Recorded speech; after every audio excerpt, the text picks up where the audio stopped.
Aujourd'hui, on est aux portes des JO et peut-être que la France n'a pas les moyens de se payer les JO qu'elle va organiser.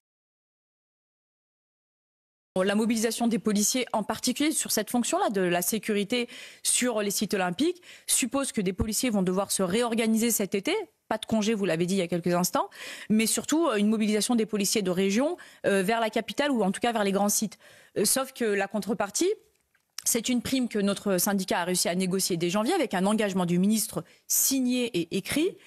Et c'est vrai qu'à l'heure où on est en train de nous parler de politique d'austérité, de ministères qui vont devoir travailler sur leurs fonds propres, eh ben, il y a lieu de s'inquiéter sur le fait que des policiers, dont une partie de la prime allait être mobilisée notamment dans la réorganisation de la famille, la garde des enfants, etc., est-ce que cette prime sera vraiment assurée? Donc nous, on entend le fait qu'on nous parle de mobilisation des policiers sur les sites olympiques, alors même qu'aujourd'hui, les directions sont incapables de donner des chiffres.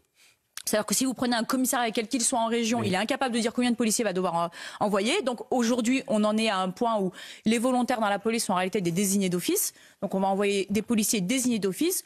On est presque aux portes des travaux forcés. J'exagère à peine parce qu'on dit à des policiers, vous ne prenez pas de congé, mais en plus vous allez travailler avec un cycle qui va être extrêmement dense.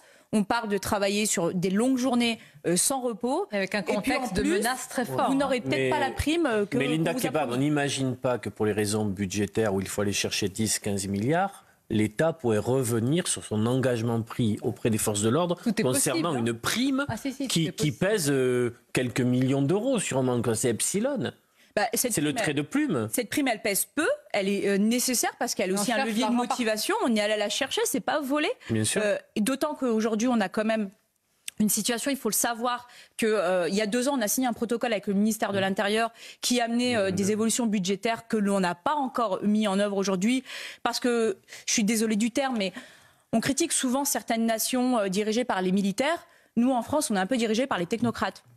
Un peu, vous savez, c'est la dictature de l'administration. Donc vous avez le politique qui donne sa parole, qui s'engage dans un protocole, qui signe des engagements. Et puis 2 mois après, vous avez des directeurs centraux, des directeurs généraux, des administrations qui vont sortir tous les moyens pour ne pas sortir le budget. Si on ajoute à cela la promesse de M. le maire de réduire le déficit, aujourd'hui, on est aux portes des JO et peut-être que la France n'a pas les moyens de se payer les JO qu'elle va organiser.